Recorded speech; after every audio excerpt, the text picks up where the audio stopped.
Good morning, Griffin Scopers. It's lovely to have your company. Today we're going to be looking at a very famous man, somebody that certainly takes up a lot of media oxygen. He is said to be a leader of a towering cult. Love him, loathe him. His name is Tom Cruise. So before I get into that analysis, please don't forget to like and subscribe to the channel. It costs you nothing, keeps the content coming to you. Just press that little subscribe button and we're all good. Right, without further ado, let's get into this reading and see what cards he has. So Tom is the High Priestess. He's the Justice card. He's also got the Chariot and the Tower. So guys, when we're looking at somebody's soul cards, this gives us the understanding, the outline of their identity, their personality, the kind of energies that are swirling around their life, and the kind of life lessons that they're going to encounter. So I am drawn, first of all, to start with the Chariot. So let's go there. Let's get that into camera. So Tom's Chariot has been taking him on a journey from a very young age towards success. His status is that of a global superstar. His laser focus, his steely determination has pulled his high-octane chariot towards superstardom and fame. He's known for his action movies, his self-discipline, and also doing his own stunts. And he's helped put Scientology on the map. In reverse, we see a little bit of a jerk in the car. The charioteer becomes fanatical about power, self-obsessed, and he's kind of lost his path as the charioteer kicks aside anything that stands in his way that resembles an obstacle or a challenge when it comes to a conquest. The ego leads when the chariot's reversed over dignity and integrity, and people are forced to believe in a superstar that's got a character that perhaps isn't worthy of respect, of hero status. Travel was something that appeared very early on in Tom's life, and travel is something that goes with the chariot. He was constantly moved around as a child from school to school due to his father's jobs, etc. And as an adult, he's absolutely travelled the world, been around everywhere a dozen times or more.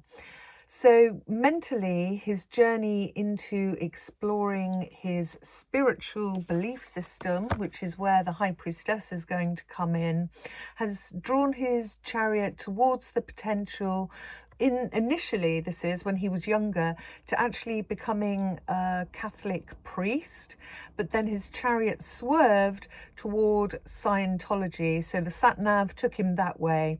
So the energy of the Scientology side of things, it's a very mysterious, secretive, clandestine sort of a church, and secrets are what, and mysteries are what go with the High Priestess, as well as not talking, silence. And he didn't really talk out at all about Scientology in the beginning.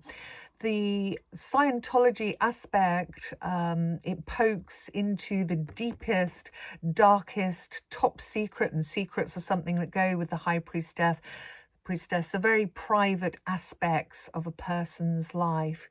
So the High Priestess would represent the unconscious mind, and the Scientology training, the indoctrination into that system, shines a spotlight on any skeletons that would have been in his unconscious mind. Bringing them out into the open is what they do. And being able to hold the light and the shadow sides of his personality is something that the High Priestess is well known for. So you'll notice, you know, we've got the dark pillar, the light pillar, and nobody is said to be all one thing or the other. You know, we're not all black, we're not all white in our thinking. There's a real polarity here. You know, whether you look at the movie man, which is very polite and charming and suave, a very talented actor, or the Scientology side that has its own brutal kind of a justice system, strongly against anything like LGBTQ. The life lesson of the High Priestess would be to hold both sides of himself in a way that's fair and just. And karmically, you know, the justice card would come into this because, you know, doing no harm to others is one of the basic karmic laws. So it's interesting as well, when I look at that High Priestess card, you'll see we've got a bee up here. He's got one daughter who's a Scientologist called Bella, and a son called Connor Cruz, C for Cruz.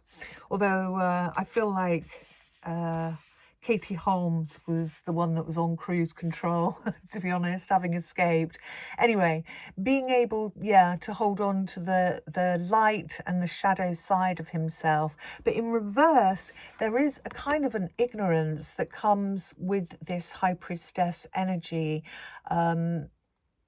You know, you're not allowing your inner wisdom to come up, and what you're feeling and what you're emoting are two different things. There's a lack of balance there, a breakdown in the inner wisdom, because in a sense he would be tuned out in reverse. So the justice, the life lesson that denotes imposing no unfair burdens on others, and that one interacts in a way that kind of brings in divine laws that folks, you know, like we all need to live by in order to get on. So one could argue that the ghosting of Suri, because she's not a Scientologist, and so Tom hasn't kind of helped in the bringing up of Suri.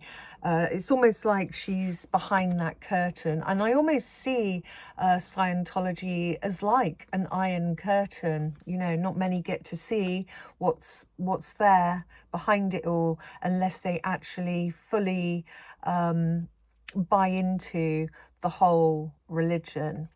So the divine laws, the karmic laws, all coming into play, seeing things from all sides and making a fair judgment about these aspects would be one of his life lessons. The fame his chariot has brought him has enticed many a Scientologist into the church. You know, some recruits have had to give up family, they've become financially bankrupt, and of course that brings up issues that would destabilize the scales in the justice card. And also divorce would go with justice as well. And when you look at that tower, it reminds me of the fallout and the banishment, his wives and girlfriends and his daughter, you know, they've escaped the tower's influence that would have imprisoned them perhaps within that religion. And also I'm reminded when I turn this card over, we get an M. So M is the initial of Mr. Miscavige, who is the leader of Scientology. And I kind of feel like he has had a disruptive influence or destructive influence on Tom, a little bit like a puppet master of a reality distortion machine, allegedly. So the church has had a lot of impact on Tom's personal relationships with women as well as other people. The Tower, as we know, is a tour de force, and it brings a new order with sudden changes. And the ego stands as a towering figure, like the glorification of man, when the ego takes over. But as we know, with divine law and the lightning strike, the ego can be taken back down. So man must never put his own ego above divine law, because that lightning strike will come. So if he's telling himself, you know, I'm cleverer than you are, my mind can do anything, these are the things he needs to be careful of, and just temper down that ego a little bit so he doesn't get these lightning strikes.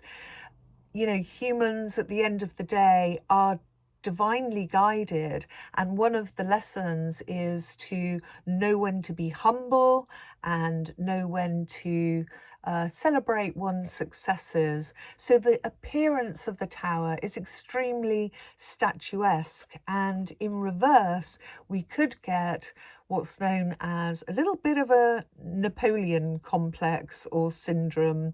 You know, this is something that can be attributed to men of short stature. I'm always beguiled with the tarot by the way that the physical attributes of a person can come out in the cards, and I'm not sure how tall Tom is, but it's something that has, I believe, bothered him throughout his life. You know, he'll wear the uplift shoes and all this kind of thing.